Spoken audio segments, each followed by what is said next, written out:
Hello, EthicalPreneurs. So, I want to take you through some of the containers that I use. Now, this plastic container, you can tell the dimensions. It's about 15 by 8 centimeters, I would say, and the depth is about 10 or a little bit more. But I bought them as a group of about 9 containers, and they came like so in my local shop.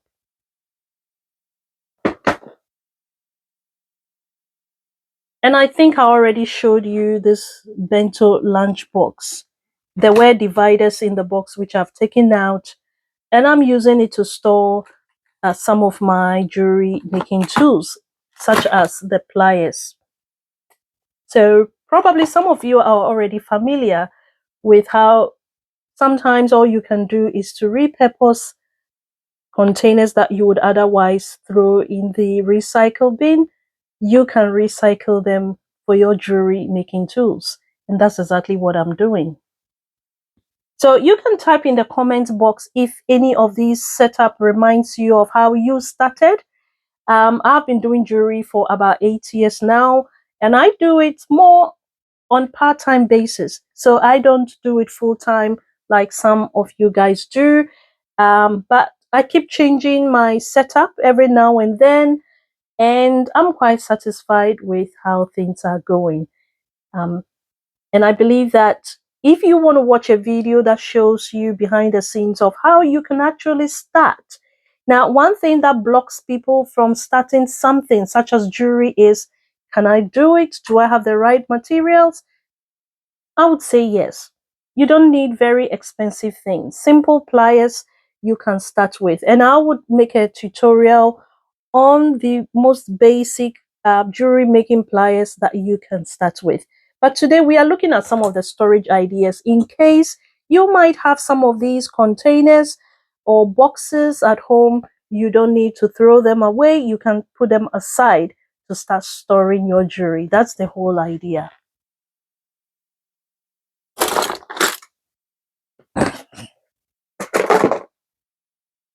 Now I'll take you through some of the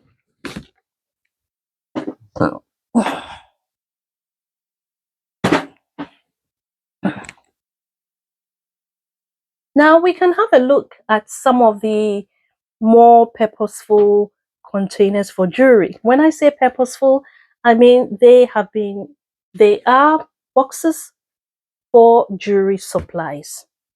So I have this one here, and as you can see, it might be about 40 by 30, and the height is about 15 or 18 centimeters. So this is how this one looks like.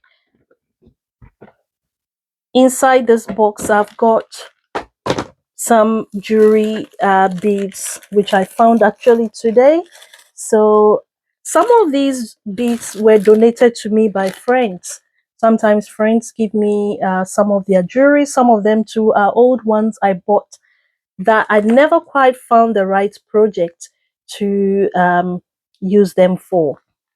So there we are. I've got more bead storage boxes, and this is how this one looks like.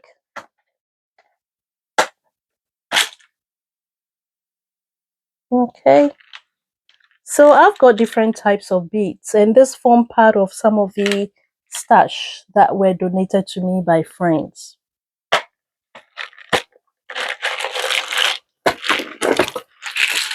And there are more boxes inside this container. And then we have lots of beads here. Like I mentioned, most of the beads have been donated to me by friends, and I still keep them, hoping to make one of my unique bracelets using these beads.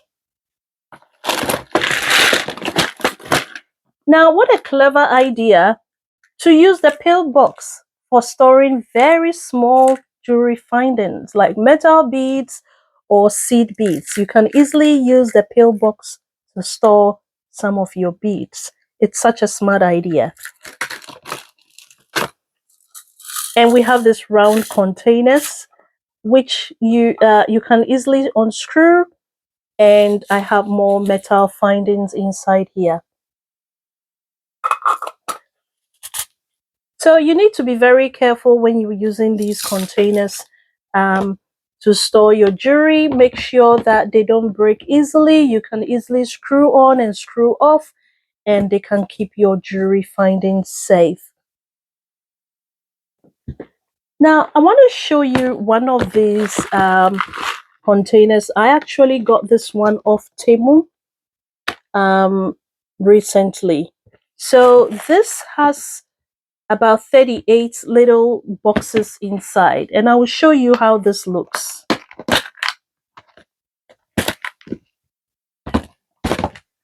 So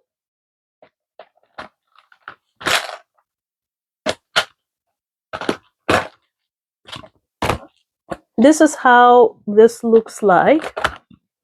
This container has several of these little boxes, about 36 of them inside. So you can easily use it to store very small beads.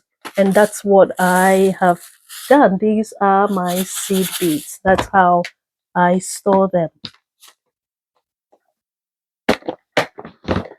And I want to show you just about this. I got this one from Temu as well. And this is like a 3-tier container box. And the top comes off. And it's got compartments. And what I've done is to stash a few different beads into the same level of container, and we've got 3 of them, so they all come off. You just have to peel the sides off, and you can lift that off. And be careful when you are sitting them back on to make sure you hear that click sound. And when putting the top on too, you need to hear that click sound. There you go, and it's all secured. So this is very portable. You can actually carry this along with you. Very easy to find spaces to put them inside.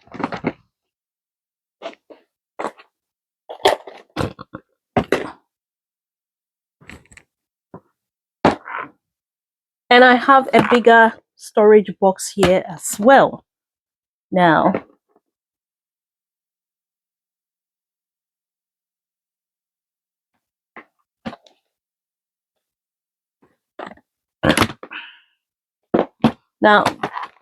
this opens at the front.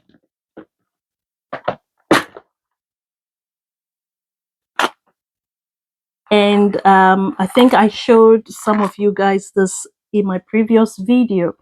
So this has about, is it about 12 or 16 compartments? And I have stashed some of my more precious stainless steel hooks inside this. Now, some of you may wonder, why have I kept all my things in plastics? It's because they are quite different metals that are put together, and I prefer to keep them in the packaging in which they came. These days, when you buy something online, or even if you buy them in the shop, they still come with the plastics. And what I do with the plastics are I reuse them. So I don't easily throw away my plastics, but I use them to keep some of the loose beads from previous projects so that I create very little waste and also reduce the amount of plastic waste that goes into the rubbish bin. So that's the idea about recycling.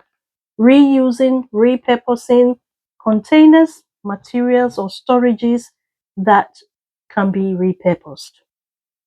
So there we go. Now, today you've seen some of the storage ideas. They don't have to cost a lot.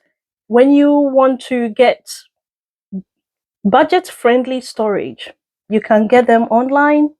You can also get them from your local opportunity shop, or you can use materials that you find around the house.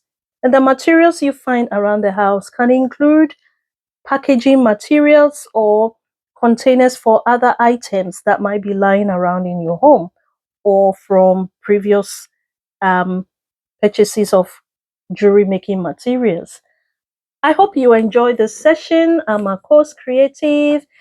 I hope you join me in my upcoming videos where I get into making actual crafts.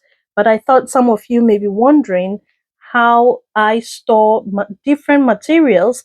As some of you know, I create very different um, jewelry. Today I'm wearing resin. I also make fabric geometric dangle earrings, and I make bracelets, and I make necklace. So where do I store all those things?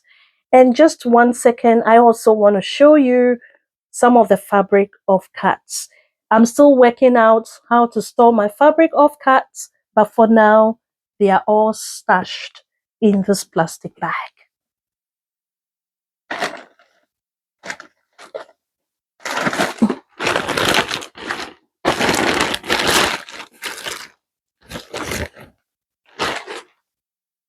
So I wanted to show you some of the fabric of cats. And for the fabric of cats, and this is the piece from Ghana, and that's the top I'm wearing if you haven't noticed. So these are fabric of cats, and for them, I haven't quite worked out where to store my fabric of cats. I only stash them in a bag. It's sitting somewhere in one of my huge jewelry boxes. So yeah, that's about it, guys. Thank you for staying with me and joining me in this video. Now type in the comment box how you find storage for your jewelry. I know there are a lot of fancy boxes out there, but these are for people who wants to start making jewelry on a budget. Just for you to know that you don't need to spend a whole lot of money in storing your jewelry findings, materials, tools, and so on. You can use materials lying about the house that are not used, that is repurposing materials. You can invest in some storage boxes for under $10, or, well, you know what I mean. Thank you guys for joining me. Until my next video, ciao.